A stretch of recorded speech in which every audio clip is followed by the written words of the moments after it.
Baiklah, halo kawan-kawan, apa kabar? Salam bahagia untuk kita semua. Pada pagi hari ini kita mendatangkan seorang tamu spesial yang akan membahas sebuah buku yang berjudul Korupsi, eh, Melacak Arti Menyimak Implikasi, yang ditulis oleh Heri Priyono. Sebelum kita mulai untuk membedah buku ini, kita akan memperkenalkan orang yang akan membedahnya, yaitu Mas Herlambang P. Wiratraman. Halo Mas. Ya, halo. Oke, Mas Herlambang ini merupakan dosen di Departemen Hukum Tata Negara di Universitas Erlangga, dan beliau juga pernah menjadi direktur ya Mas ya di Pusat Studi Hak Asasi Manusia sampai Ya, tahun 2019 yang lalu. Gimana nih Mas kabarnya? Sehat Mas? ya, alhamdulillah baik saja. Oke. Gimana nih Negeri Mas? ini yang saya khawatir. Selain apa Mas? Selain mengkhawatirkan kesehatan masyarakatnya, juga kesehatan demokrasinya kan Mas? Ya, dua-duanya Iya. tentu.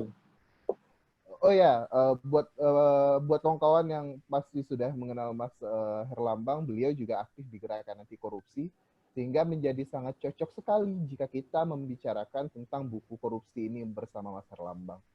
Oke Mas, mungkin kita langsung aja biar kita straight to the point, apa saja yang akan kita bahas dalam bedah buku kali ini. Mas Herlambang bisa mulai dari mana saja, entah itu mau membahas soal keseluruhan isi buku secara langsung, atau mau bahas misalnya siapa Heri Priyono, atau bagaimana buku ini baik untuk dibaca oleh pembaca, Mas. Silakan, Mas. Baik, Bung Hemi. Jadi terima kasih ya atas kesempatannya, karena ini bagi saya istimewa karena pertama bicara soal buku, kebetulan buku yang menurut hemat saya luar biasa, dihasilkan dari proses yang saya kira tidak sederhana. Tentu panjang ini prosesnya dan pelacakannya juga luar biasa. Sehingga yang kedua, saya banyak belajar dan ini menurut hemat saya eh,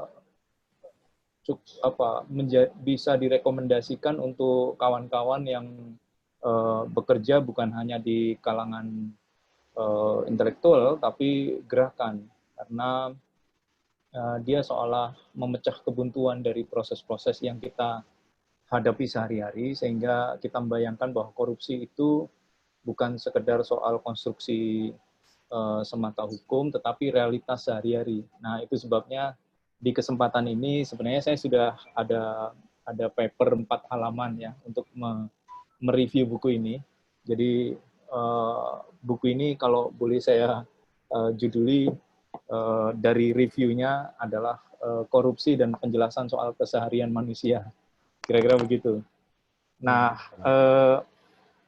saya hendak berangkat dari keterbatasan, ya. Karena saya bukan ahli seperti teman-teman Pusako yang luar biasa menyimak persoalan korupsi dari dekat, gitu ya. Saya lebih dari teropongnya agak lebih jauh, walaupun saya juga bekerja di Pusat Studi Anti Korupsi dan Kebijakan Pidana di Fakultas Hukum UNER.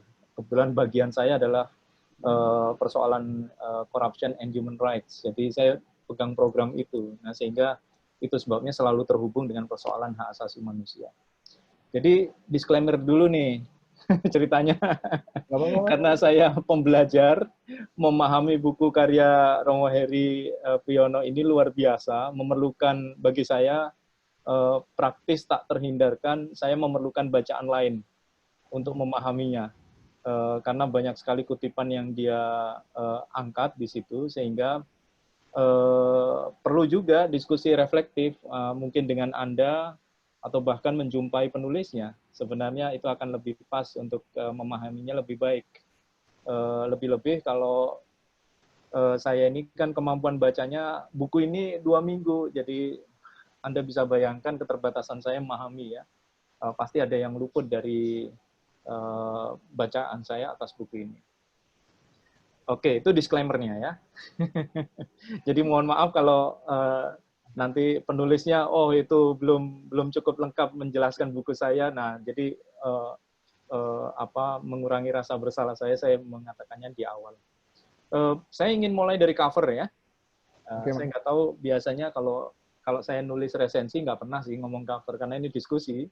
Saya kira saya ingin mengawalinya dengan proses memperbincangkan cover buku. Anda lihat buku cover ini ya, ini menarik menurut saya. Kenapa? Dua hal yang mau saya beri catatan atas cover bukunya. Apa tuh, Mas? Yang pertama, biasanya buku itu kalau ditulis sama penulisnya, nggak masukin gelar, itu saya lebih senang. Iya. Kenapa? Karena biasanya itu merefleksikan diri dari penulisnya yang tidak ingin bergelanyut gelar, walaupun dia mungkin seorang guru besar, doktor, dari luar negeri sekalipun, atau dari sekolah yang terkenal sekalipun, nggak penting bagi dia. Tapi konten yang menjadi tawaran. Dan itu saya kira juga saya lihat di buku-buku di luar ya. Jadi gelar panjang nggak pernah dipasangkan dalam buku-buku berkualitas itu. Nah, sementara isinya tentu kalau kita sejajarkan ini tidak bisa digeneralisir, tapi itu merefleksikan bahwa saya tidak melihat buku ini simplifikasi, walaupun diklaim penulisnya ada absen atau keterbatasan dan seterusnya. Tidak, saya kira ini luar biasa. Dia betul-betul bukan model menulis otak-atik gatuk gitu ya, yang saya temukan biasanya dalam buku. Bahkan agak susah saya bilang buku ini incoherent, karena koheren sekali menjelaskan pemaknaan yang kemudian mengalami artinya itu mengalami penyempitan dan mengapa itu menjadi sempit, faktor apa, dan itu dijelaskan dengan sangat baik dengan fondasi penjelasan yang sangat argumentatif, sehingga ini buku yang disajikan dengan lengkap. Lalu soal cover buku ini saya sebenarnya kurang paham ya, kenapa pilihannya gambar ini. Anda bisa saksikan gambar ini.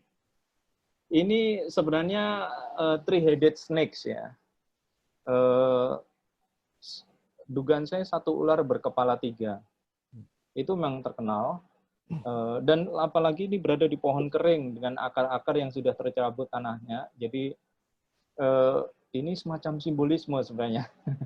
Simbol mitologi. Ular itu kan ini ya. Ular ini mitologi tertua yang ada di dalam narasi-narasi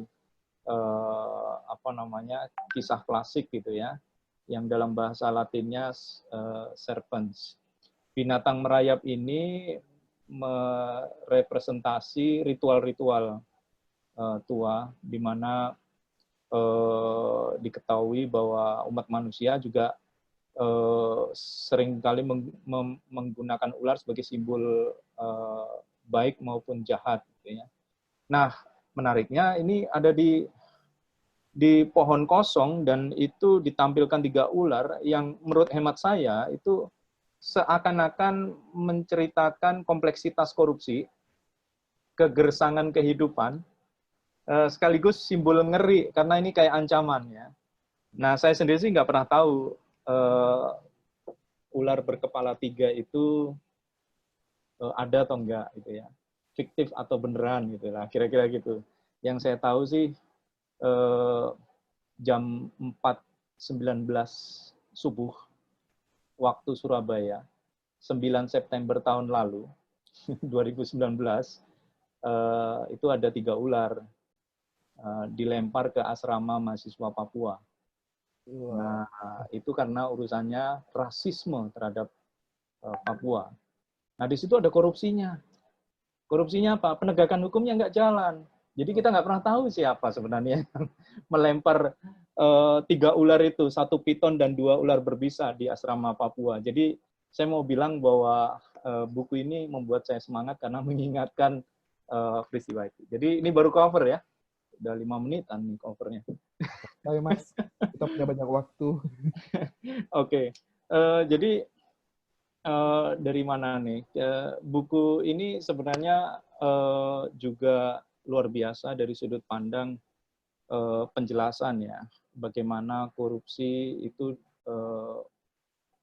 pemaknaannya arti, gitu ya, bukan definisi. Itu dijelaskan dengan baik pembedaan antara arti dan definisi. Gitu.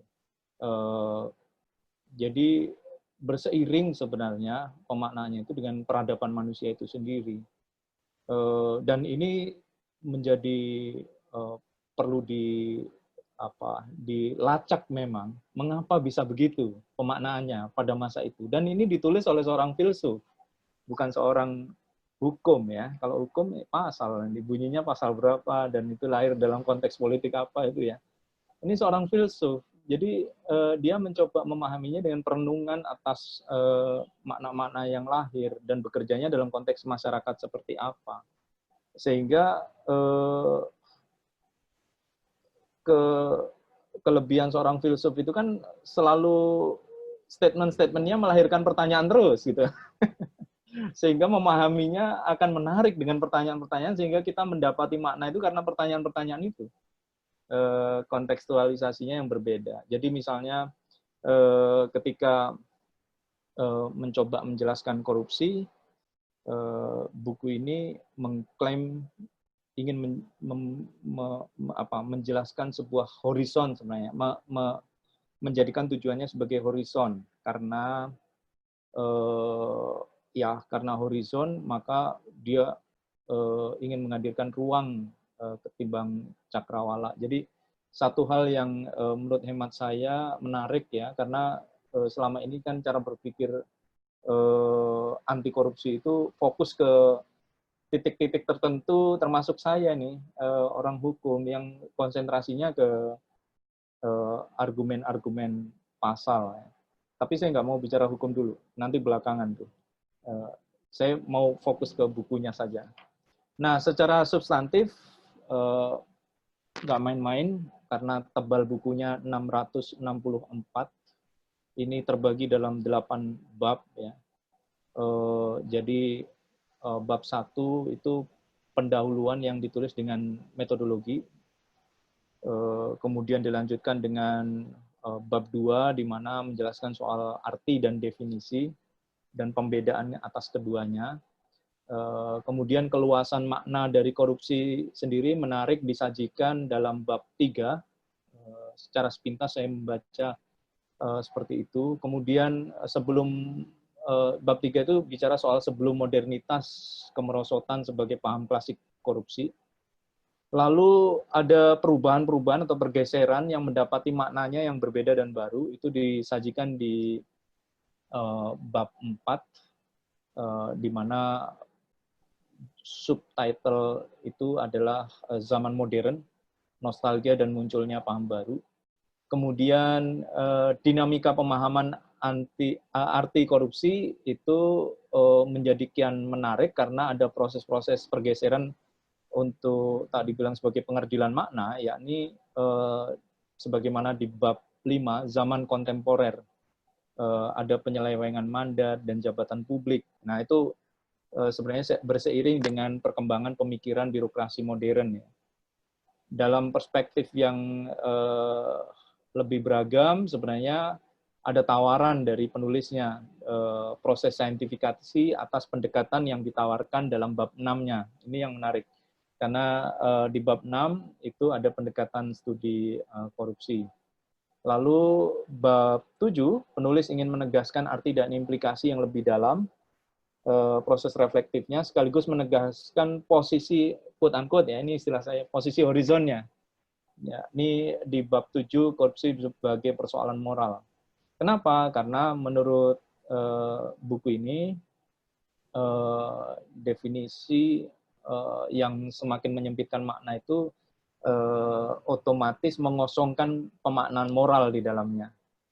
Nah, saya kira ini menarik dan ditutup di bab 8. Nah, gimana? Jadi saya mulai sedikit poin-poin. Oh iya, nggak apa-apa Mas, silakan aja. Mungkin dari apa? Bagian yang paling menarik langsung ketika buka buku ini apa sih? Bagian yang paling menarik dari buku ini Mas lihat dari 8 bab buku tersebut. Nah, ini kelemahan saya. Kamu tanya bagian yang menarik, hampir tiap bab itu menarik. Emang, Mas.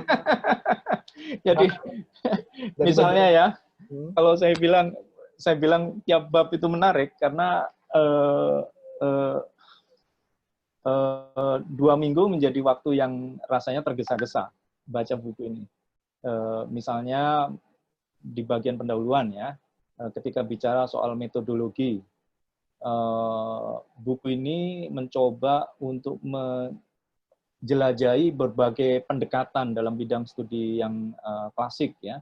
Kemudian dirujuk sejarahnya, filsafat moralnya, filsafat politiknya, ada teologinya, ekonomi, sosiologi, antropologi, dan beberapa pendekatan yang lain. Nah, lalu tentu ini kan banyak ya, terus kemudian penulisnya mencoba memerasnya, itu dijelasin di metodologi. Memerasnya menjadi perangkat pendekatan dengan perangkat ilmu sosial dan filsafat. Menurut hemat saya ini menarik karena saya setuju dengan pandangan buku ini bahwa itu kan cuma optik ya, alat teropong saja. Nah, teropong bukan gejalanya itu sendiri, sehingga kalau mau bicara tujuan menjelaskan lebih jauh atas penelusuran atau penjelajahan itu, maka pilihan-pilihan pendekatan itulah yang mengabdi pada tujuannya.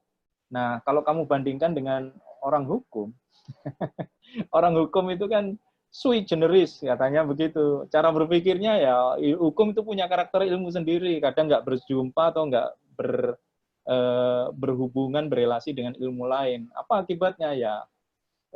Dia sebenarnya tidak sedang mengabdi pada tujuan.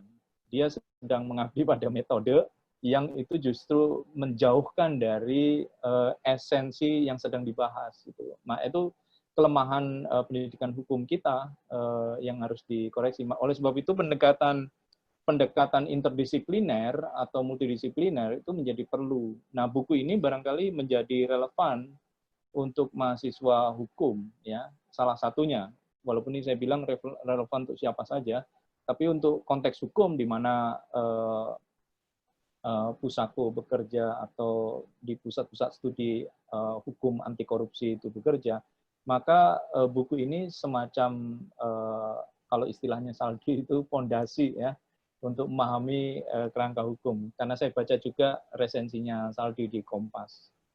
Nah, saya mencoba sedikit saja ya bercerita penyempitan itu, yang memang menjadi poin penting atau menjadi ruh dari buku ini. Mengapa kok jadi sempit itu loh arti korupsi? Padahal korupsi itu awalnya merespon atas situasi yang berkaitan dengan kehidupan kemanusiaan yang jahat atau buruk atau hal-hal yang sifatnya kesesatan, kira-kira gitulah kalau dalam bahasa siapa nih, dia sitir juga beberapa pemikir Islam ya. Nah, jadi pemikiran skematis istilahnya Romo ini penulisnya, bahwa pelacakan arti korupsi itu diawali dari zaman Romawi dan Yunani kuno tentunya, juga India kuno, seperti beliau mengutip Kautilya, kemudian hingga berlanjut ke pemikiran ya saya kira sangat detail ya, Agustinus, Thomas Aquinas, tradisi Islam, Machiavelli, dan pelacakan-pelacakan itu menunjukkan bahwa memang di awal konsep korupsi itu memiliki arti yang amat luas, dengan merujuk pada kemerosotan dalam gejala fisik, moral, sosial, politik, bahkan bahasa. Itu menurut buku ini. Nah, saya kutip saja salah satunya ya. Misalnya cara pandangnya yang kemudian di mana menyebutnya misalnya Adam Ferguson di dalam bukunya korupsi sebagai kemerosotan tatanan hidup bersama di halaman 177. Nah, dia mencontohkan bahwa sebenarnya di masa ketika ada perbudakan, eksploitasi manusia di atas manusia, itu cara berpikir yang juga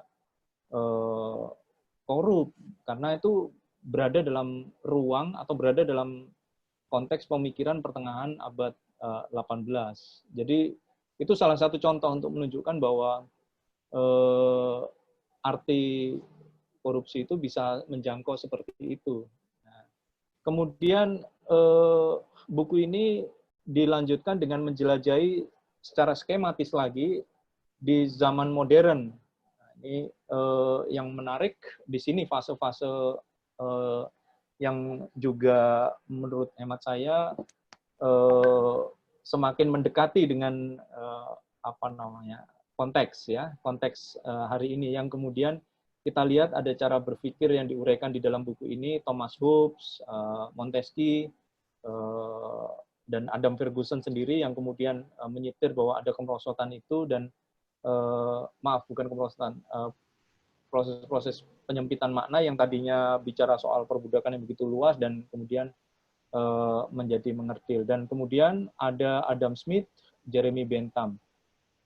Nah, dalam konteks zaman modern semacam ini, yang ingin ditunjukkan adalah bahwa secara umum ada cara berpikir korupsi itu sebagai kemerosotan seluruh tatanan hidup, dan paham korupsi yang lebih sempit sebagai penyelewengan jabatan publik. Jadi ini mulai bicara publik dalam arti yang lebih spesifik.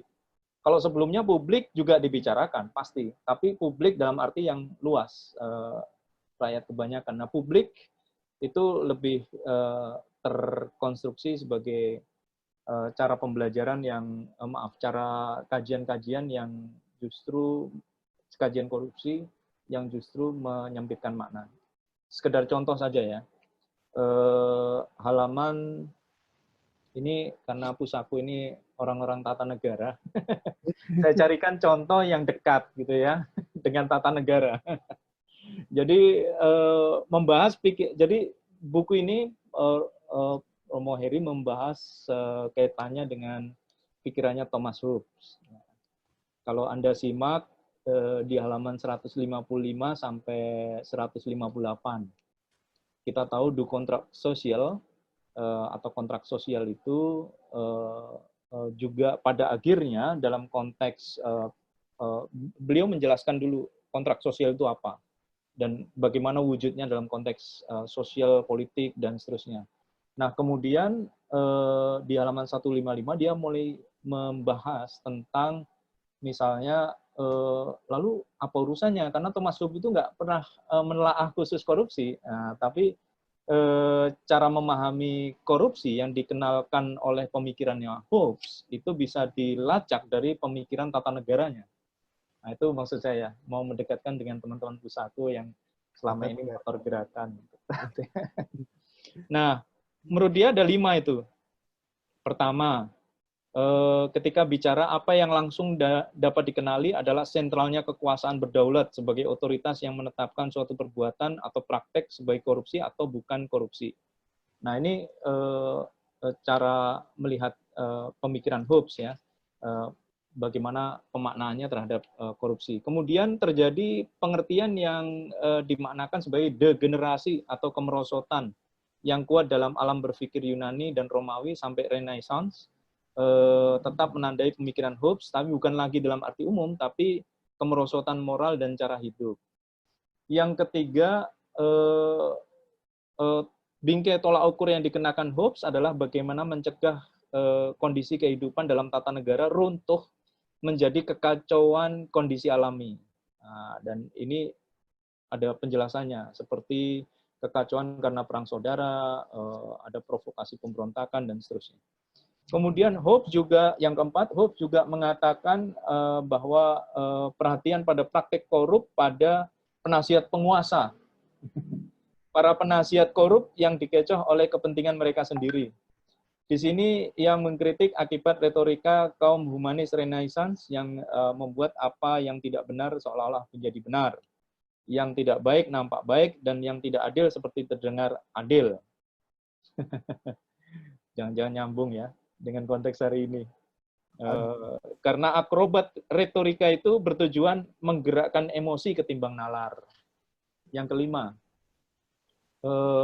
karena apa yang membedakan tata negara dari kondisi alami adalah hukum yang mengungkapkan tatanan beradab, Hobbes sangat cemas dengan korupsi peradilan. korupsi yang berulang dengan hakim yang memihak, serta para juri peradilan yang dikorupsi lewat imbalan. Kemudian dia bilang bahwa sentralnya hukum sebagai pembeda antara tata negara dan kekacauan kondisi alami membuat korupsi pengadilan juga mengakibatkan persemakmuran runtuh dan bubar total seperti suatu bangunan dengan fondasi yang hancur. Nah, ini cara pandang Hobbes ya, yang dikonstruksi oleh penulisnya ketika memperbincangkan soal korupsi. Kemudian, saya sependapat dengan sejumlah resensi ya, bahwa memang penyempitan makna atau arti korupsi itu memang dikaitkan dengan bias yang berseiring dengan konteks sosial politiknya. Jadi bias itu sebenarnya 3 hal, dan ini perlu untuk dijelaskan. Bias itu karena cara pandang hukum yang disebabkan mulai karena dia perlu persepakatan, maka perlu pendefinisian yang kemudian penetapan-penetapan itu harus dimaterialkan dalam bentuk undang-undang. Maka cara pandang hukum itu jelas mengerdilkan. Yang kedua, bias state ya, sentralisme negara, karena di mana korupsi itu dipahami sebagai gejala atau simptom perbuatan yang menyelewengkan karena dia berkuasa dalam penyelenggaraan pemerintah. Jadi bias state, padahal sebenarnya korupsi itu ada di mana-mana di sekitar kita. Nanti kita obrolin ya. Tantangan dalam buku ini adalah bagaimana memaknai buku ini mendialogkan dengan realitas. Nah, bias yang ketiga, ekonomi. Karena memang korupsi dibatasi karena dia mengganggu keuangan, mengganggu keuangan negara, sumber daya publik yang diukur dari kerugian negara dan seterusnya. Jadi itu sebabnya pengerdilan makna atau penyempitan arti itu menguat, dan itu yang dibilang oleh penulisnya semakin absen dalam perbincangan moral ketika ngomong korupsi. Dia hanya bicara tentang formal hukum yang merugikan dan mengganggu ekonomi. Kira-kira gitu. Itu sebabnya aktor utama yang dikritisi di dalam buku ini secara tidak langsung adalah Bank Dunia. Walaupun juga ada juga di sini Transparansi Internasional ya. Karena sebagai lembaga internasional. Iya. Menarik karena memang konsentrasi perbincangannya adalah soal penyalahgunaan jabatan publik dalam pemerintahan. Dan ini sebenarnya kalau boleh saya sebut dalam perkembangannya memang ada satu situasi di mana saya merasa bahwa kebutuhan untuk kebutuhan untuk memaknai ya, saya cukup terpengaruh dengan kritik definisi gitu yang menyempitkan. Jadi saya harus hati-hati bicara definisi. Jadi saya jadi teringat tiba-tiba setelah tuntas baca buku ini ya. Ini bukan kesimpulan. Tentu tantangannya kan mendialogkan dengan apa yang kita alami atau apa yang kita tahu. Di waktu saya meneliti tentang diskursus good governance sebagai sebuah konsep, sebuah diskursus yang diperkenalkan pasca krisis di Indonesia tahun 97-98, yang kemudian saya analisis di dalam tesis itu, kebetulan tesis master yang saya kerjakan di Mahidol University.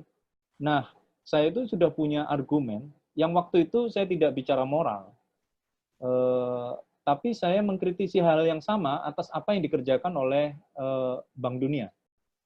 Jadi saya bilang begini, nanti bisa dicek di tesis yang sudah terupload ya. reasons for the ineffectiveness of the anti-corruption program sponsored by World Bank, atau alasan-alasan yang nggak efektif program-program anti korupsi yang dilakukan oleh Bank Dunia adalah, mungkin saya terjemahin langsung saja ya. Pertama, terlalu banyak fokus dengan proyek-proyek pembangunan sehingga bias untuk kepentingan pasar.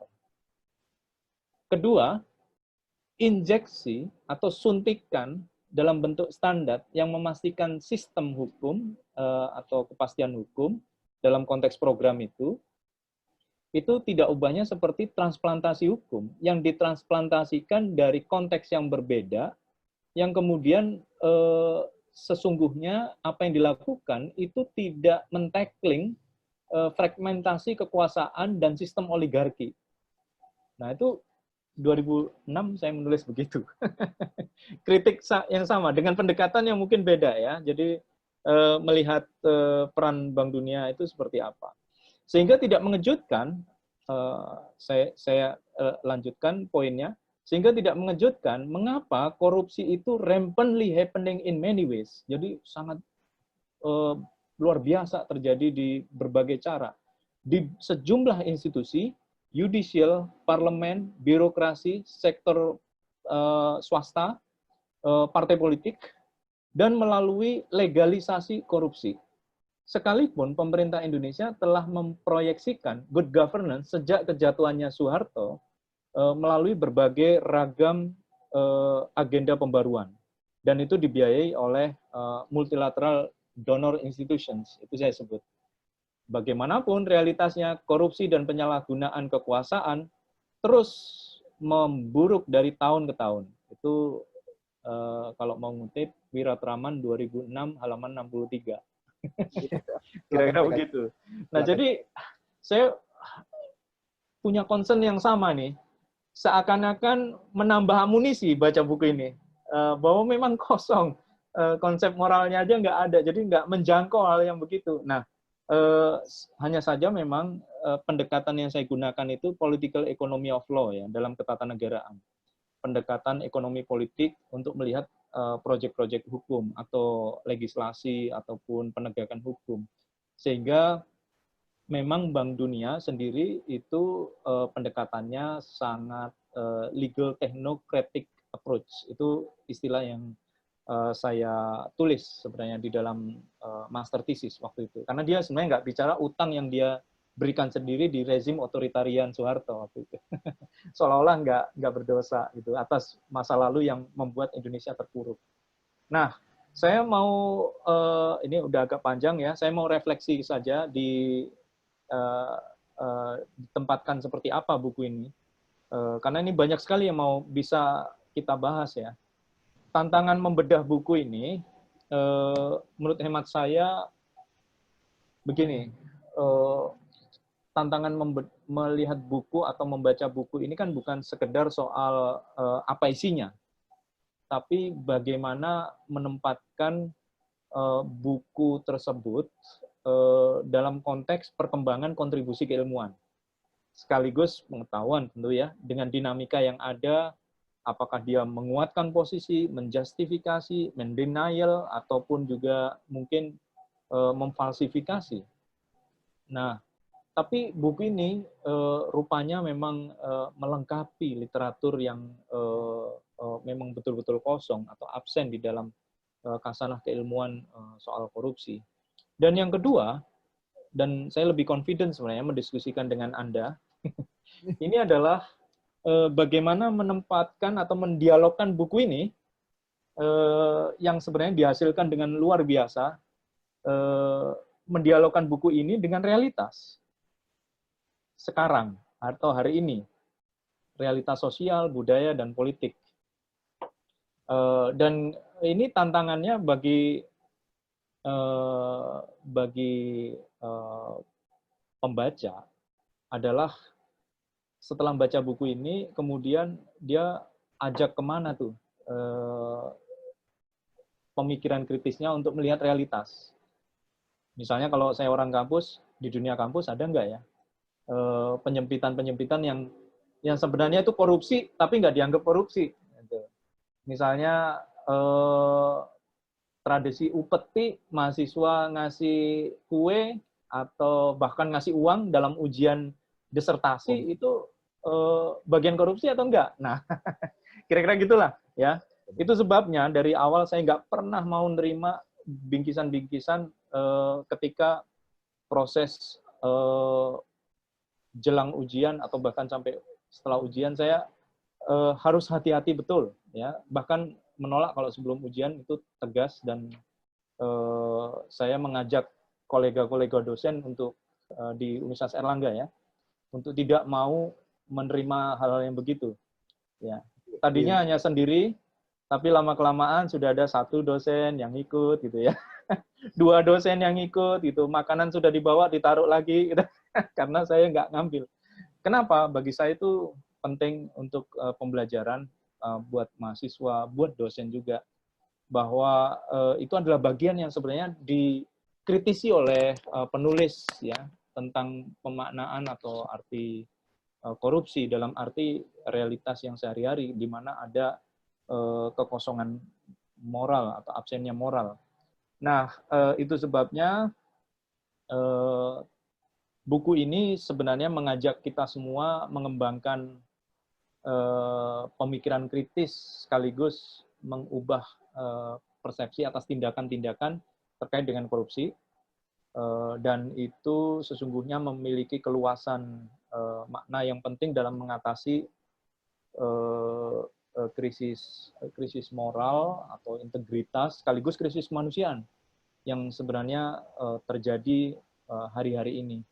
Nah, buku ini persis, walaupun sudah ditulis 2 tahun yang lalu, dia sebenarnya menawarkan langsung ataupun tidak langsung gagasan-gagasan yang demikian segar, mengaliri secara luas, gitu ya, menyegarkan kembali sebagai bagian penting dalam gerakan anti korupsi dengan pemaknaan yang lebih kuat dengan basis upaya-upaya maju untuk peradaban kemanusiaan. Saya mau stop di sini dulu. Mungkin kita bisa obrolkan lebih dalam bukunya. Mungkin kita bisa sama-sama berbagi pengetahuan. Makasih. Oke, Mas. Mungkin langsung aja kita diskusin buku ini, Mas. Soal kalau saya melihat buku ini, kebetulan kalau Mas menurut saya cepat bacanya ya, 2 minggu udah selesai. Saya itu dulu awal-awal beli buku ini hampir 6 bulan buat nyelesain buku ini, Mas. Soalnya banyak referensi yang harus dilacak dulu kan, dibaca dulu sebelumnya. eh Gini, Romo Heri kan mencoba untuk memberikan banyak pendekatan dalam rumpun keilmuan sosial hukum. Dan saya melihat di sini, apakah setelah saya baca buku ini, saya dapat kesimpulan bahwa kita boleh baca buku ini ketika telah memahami apa itu korupsi dalam pengertian yang lebih agak jauh ya, Mas. Soalnya kalau kita baca misalnya menjadikan buku ini sebagai buku awal, menurut saya akan muncul paradigma apakah kita benar melakukan pembelaan terhadap gerakan anti korupsi. Karena di dalam buku ini juga bicara tentang kampanye anti korupsi dan yang lainnya. Menurut Mas sendiri nih, apakah buku ini kayak memberikan tamparan kepada gerakan anti korupsi yang mungkin secara hanya dilakukan secara serampangan tanpa memahami apa itu gerakan anti korupsi? Nggak kebayang pertanyaanmu ke arah sana. Iya, aku soalnya mikirnya kayak gitu, Mas. Aku mikirnya setelah baca buku ini kayak kita ditampar sama realita loh, bahwa apakah benar gerakan anti korupsi yang kita bela ini? Atau buku ini sebenarnya malah memperkuat keyakinan kita untuk melakukan gerakan anti korupsi gitu, Mas. Oke. Ini pertanyaan ini jadi ingatkan saya, kira-kira bulan lalu saya mau ajak Ferry naik Gunung Rinjani.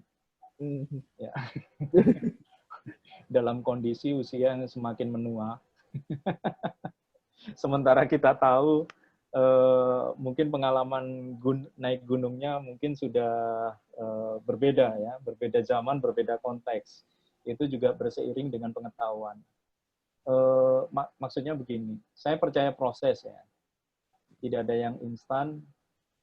Bahkan diklaim oleh buku ini seskematis apapun, misalnya dalam penjelasannya ya, atau sesistematik apapun cara berpikir kita, selogik yang dibayangkan, misalnya ini lebih dulu dibaca, ini harus dipahami dulu untuk membayangkan sebuah kerangka berpikir yang lebih sistematik, gitu ya. Rupa-rupanya selalu ada faktor yang entah kita undang ataupun tidak kita undang dalam realitas keseharian. Aktivis lingkungan misalnya, yang dia sadar betul kerusakan sumber daya alam itu dihancurkan karena kerja-kerja korporasi besar, melibatkan kebijakan, melibatkan aktor oligarki dengan mendayagunakan orang-orang kampus untuk mengeksploitasi. Tapi bisa juga pemahaman dia yang luar biasa itu justru membawa dirinya menjadi bagian dari pengrusak lingkungan itu. Saya mau bilang begitu, ya. Okay. Tanpa harus menyebut nama, tanpa harus menyebut perusahaan, tanpa menyebut apapun, semua bisa menjadi begitu. Lalu dia bisa juga memanfaatkan jaringan yang luar biasa sebagai aktivis lingkungan. Dia mengajak kolega dosen misalnya, atau mengajak yang dulu sama-sama bekerja dalam mengadvokasi korban-korban penghancuran sumber daya alam misalnya, menjadi bagian dari itu. Dan ini yang kemudian saya merasakan mengapa ada situasi yang begitu gampang dalam konteks Indonesia itu berubah, ya. Jadi kalau saya nggak bicara partai ya, kalau partai politik mungkin lain ya. Orang berkarir di partai politik nyemplung itu penjelasannya sudah banyak bukunya. Maksudnya nyemplung jadi ini ya tahanan KPK atau apa. Itu sudah ada buku menjelaskan. Tapi bagaimana bisa menjadi bagian yang sangat rapi dari proses penghancuran yang di dalam makna buku ini itu bagian dari korupsi sebenarnya. Nah, pemikiran atau otak kita atau kecerdasan kita ketika itu kemudian dibeli atau dibayar atau dikuantifikasi dari proses-proses yang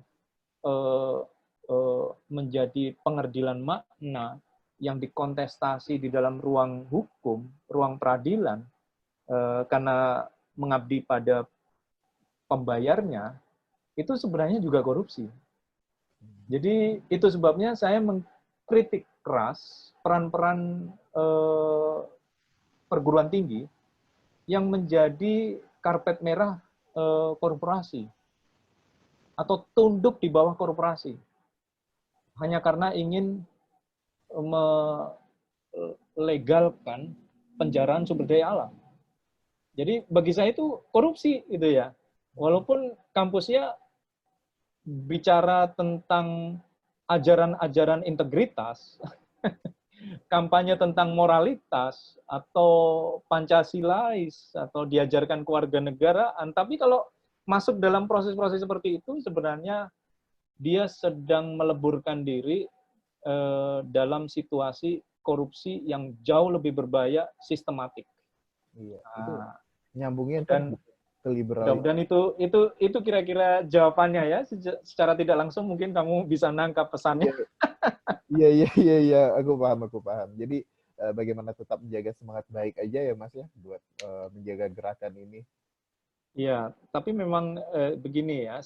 Sekali lagi saya percaya proses dan kita tidak boleh sedikit pun ya mengecilkan makna berbeda pemikiran dengan kolega atau siapapun ya, dan bagaimanapun semuanya memerlukan proses panjang asupan pengetahuan maupun pengalaman, sehingga itu menjadi ibaratnya menempa diri kita dalam proses yang lebih baik. Saya tidak merasa diri saya baik ya. Status Facebook kamu bilang ini diskusi dengan orang baik, belum, saya malah terbebani itu. Menurut saya Saya orang-orang pembelajar saja yang iya, kebetulan berjumpa dengan Hemi, ketemu dengan orang-orang baik seperti kalian. iya. Gini Mas, karena kita coba tarik lagi dalam konteks hukum nih. Buku ini kan sangat banyak sekali memasukkan pemikiran-pemikiran, malah pembahasan soal bagaimana konteks hukumnya itu rasanya agak tipis sekali gitu loh. Menurut Mas sendiri nih sebagai akademisi hukum tata negara, buku ini tidak tidak didudukan langsung. Romo Heri tidak langsung mengatakan kita harus mendefinisikan atau tidak mendefinisikan apa itu korupsi dalam peraturan perundang-undangan. Kalau menurut Mas Herlambang sendiri gimana sih? Ya, kalau ini justru menarik ya, ketika Romo Heri bicara di halaman-halaman terakhir, terutama bicara menyimak implikasi. Menyimak implikasi 1, menyimak implikasi 2, dan seterusnya. Dia tidak keluar dengan jalan terobosan seperti tulisannya Saldi Isra di Kompas. Enggak. Dia nggak bicara itu malah. Justru itu tafsiran Saldi Isra yang memberikan jalan keluar bagi orang hukum. Gitu ya. Kalau menurut hemat saya justru ibarat rumah, buku ini pondasi yang memperkuat, gitu. Menebalkan pondasinya, menebalkan tiang-tiang penyanggah untuk bicara soal lebih utuh tentang korupsi dan mungkin anti korupsinya yang diperlukan oleh pergerakan. Sehingga di dalam bagian melacak arti itu sebenarnya secara tidak langsung itu bicara tentang bagaimana pemaknaan yang lebih kuat supaya kita nggak terjebak ke degeneratif atau decline of apa yang dia bilang itu decline paradigm ya, di mana ada kemerosotan paradigmatik di dalam memperbincangkan. Nah, secara tidak langsung tadi saya juga sudah bilang, saya ilustrasikan bahwa buku ini mengingatkan studi yang saya kerjakan 14 tahun yang lalu, 15 tahun yang lalu. Dan seolah-olah yang saya bilang tadi menebalkan fondasi itu menjadi tambahan amunisi. Gitu. Ketika saya bicara bahwa ada proses yang memang dia mengerdilkan karena urusannya dengan pembangunan, ekonomi, dan project-project governance yang itu sebenarnya menjauhkan dari arti korupsi, karena realitas korupsi itu sehari-hari. Gitu. Nah, memang kalau concern kamu kita kembalikan ke konteks hukum, misalnya begini, kalau Anda jalan dari Padang ke Batu Sangkar, ada jalan berlobang nggak? Nah, kalau Anda lihat ada jalan berlobang, belum keluar Padang, belum keluar kota Padang ini, Ya. Bisa nggak dimaknai jalan berlobang ini sebagai bagian dari korupsi? Kenapa? Karena dia bisa mencelakakan orang. Karena dia nggak segera diurus oleh negara. Orang yang diberi amanah, orang yang diserai mandat, orang yang diberi kewenangan dalam penyelenggaraan kekuasaan, tidak kunjung menyegerakan upaya-upaya maksimal melindungi warga negaranya. Nah, ketika dia nggak maksimal melindungi warga negaranya, itu perilaku koruptif. Jadi cara pikirnya jangan pidana aja, tapi tata negara, administrasi, kira-kira gitu. Balikin ke konsep hukum yang lebih tidak pidana, tidak merujuk ke undang-undang tipikor saja, tapi ke konstruksi governance dan seterusnya. Itu maksud saya. Jadi kalau mau dibalikin itu cara pandangnya begitu. Karena jalan berlobang di Jawa Timur, misalnya ketika saya melalui beberapa kabupaten atau kota, ini tesis yang perlu dibuktikan ya. Semakin banyak jalan berlobang di kota itu sebenarnya semakin korup pemerintahannya. Kira-kira gitu. tembelannya itu kalau semakin kotak-kotak, bukan yang lurus, hot mix, dan bagus, itu semakin korup sebenarnya. Kenapa? Karena bayangkan dengan logik penganggarannya. Dia mau menganggarkan seperti apa. Sehingga saya pernah itu mempelajari APBD sebuah kabupaten yang sebenarnya hanya copy-paste dari kabupaten yang lain. Dia lupa menghapus nama kota asal, sehingga kemudian dia bilang, ini kebetulan contohnya adalah APBD Mojokerto, yang meng-copy-paste dari kalau tidak Probolinggo atau Pasuruan, yang dia lupa tidak dihapus, tidak diganti gitu ya, nama kotanya, sehingga dia memindahkan itu ke APBD Mojokerto. Yang terjadi adalah nggak ada, karena Mojokerto nggak berhubungan dengan kota Probolinggo dan Pasuruan. Kira-kira begitu. Iya, dan nanti jalan berlubangnya juga sama ya Mas ya bentukannya. Iya, sudah korupsi intentionally di dalam policy, operationally di lapangan. Jadi double dia korupsinya. Kira-kira gitu. Jadi saya mau bawa buku ini, itu skupnya lebih luas untuk bicara bahwa korupsi itu sehari-hari, mulai dari yang sekitar kita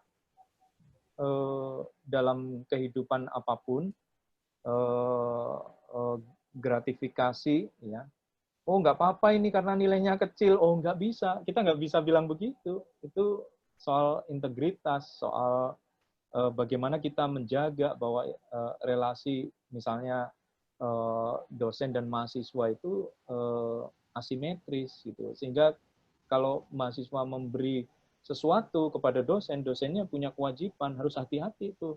Nah, kira-kira gitu. Jadi kalau enggak, kita justru masuk dalam perangkap yang sebenarnya korupsi dalam makna yang lebih luas. Itu termasuk kebijakan-kebijakan yang represif ya. Dalam perkembangan terakhir ini kan yang menyedihkan, banyak kebijakan yang represif. Itu cara berpikirnya justru disitulah korupsi dimulai dari kebijakan. Dan itu juga bukan hal yang baru, karena sudah ada korupsi politik, korupsi kebijakan, dan seterusnya yang ditulis oleh banyak scholars.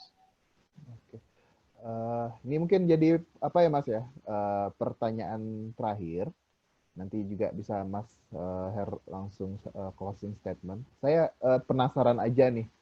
Sekarang kan kampus-kampus sedang mencoba untuk menggalakkan pendidikan anti korupsi. Lalu kemudian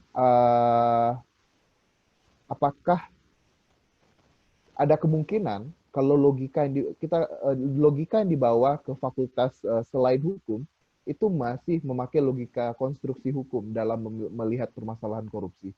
Soalnya kan harusnya fakultas ekonomi akan lebih banyak membahas soal bagaimana korupsi dalam keuangan, atau di teknik dia bicara soal bagaimana korupsi yang dilakukan ketika pembangunan sebuah proyek.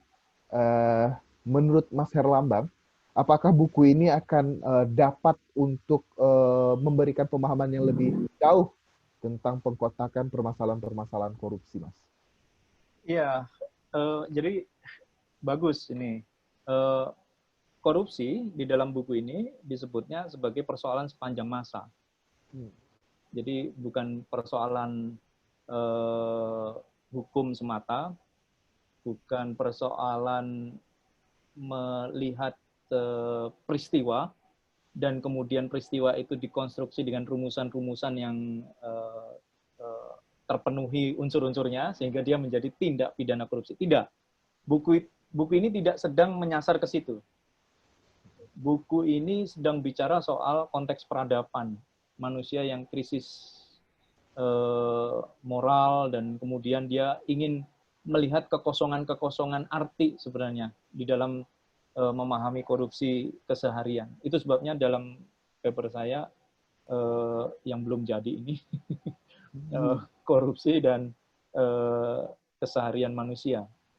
Nah, jadi pendidikan anti korupsi itu berangkat dari akan lebih powerful, berangkat dari realitas keseharian. Itu yang pertama. Yang kedua, dia berangkat dari situasi yang lebih fundamen, terutama menjelaskan akar-akar yang menyebabkan korupsi itu sistematik, menguat, dan kenapa dibiarkan. Jadi itu saya sebut lebih fundamen. Kemudian yang ketiga, dia diajarkan bukan di level mulut, tapi di level tindakan. Dan tindakan itu akan lebih kuat posisinya bila punya proses yang terinstitusionalisasi, secara sistematik, terintegratif dalam komitmen fakta-fakta integritas, bukan pasal-pasal kosong, yang memang melahirkan kesadaran politik kewargaan dengan rasa dan kepercayaan publik untuk menagih atas fakta-fakta itu. Sehingga ada tradisi misalnya mundur dari jabatan kalau melanggar misalnya etika jabatan hakim, atau mundur ketika dia melanggar etika karena misalnya ya naik helikopter. Itu udah jelas ya, bagi saya pembelajaran itu seperti itu. Jadi mudah-mudahan 3 poin itu bisa menjadi bekal atau modal pembelajaran pendidikan anti korupsi yang lebih transformatif di tengah masyarakat. Oke, menarik ya, apalagi bagian helikopternya tadi, Mas. Kita nggak tahu sih yang mana. Oke, karena kita udah sampai di ujung diskusi pembedahan buku ini yang menurut saya sangat komprehensif ya, sangat paripurna dalam membahas keseluruhan isi buku ini. Mungkin kalau yang pengen tahu lebih jauh ya baca sendiri aja bukunya, karena akan dapat mungkin perspektif yang baru dan berbeda. Mungkin Mas, saya mau minta closing statement nih. Kenapa kawan-kawan harus baca buku korupsinya Romo Heri ini? Saya kira kalau kawan-kawan punya kesempatan menyimaknya dan mendiskusikannya, merefleksikannya, itu setidaknya sudah menjadi bagian penting dalam pergerakan. Karena dia merefleksi ulang untuk terus menambah stamina gerakan anti korupsi.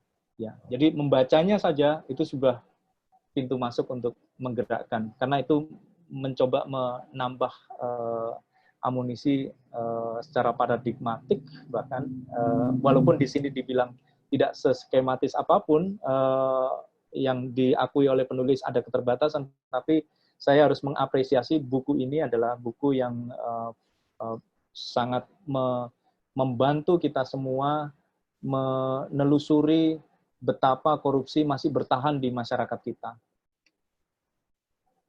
Baik. Dan kita harus melawannya. Harus melawannya. Menyatukan gerakan melawan korupsi. Asik. Oke, kita udah sampai di sesi akhir diskusi membedah buku korupsi ini yang ditulis oleh Romo Heri Priyono. Terima kasih Mas Herlambang atas waktunya dan kesempatannya untuk membedah buku ini. Sama-sama, terima kasih juga kesempatannya. Sukses untuk teman-teman semuanya. Amin. Tetap semangat. Tetap semangat. Terima kasih buat kawan-kawan yang udah nonton sampai akhir. Semoga kita dapat bertemu dalam kesempatan lainnya bersama Mas Herlambang dan kegiatan-kegiatan baik lainnya. Terima kasih. Wassalamualaikum warahmatullahi wabarakatuh. Waalaikumsalam warahmatullahi wabarakatuh. Oke.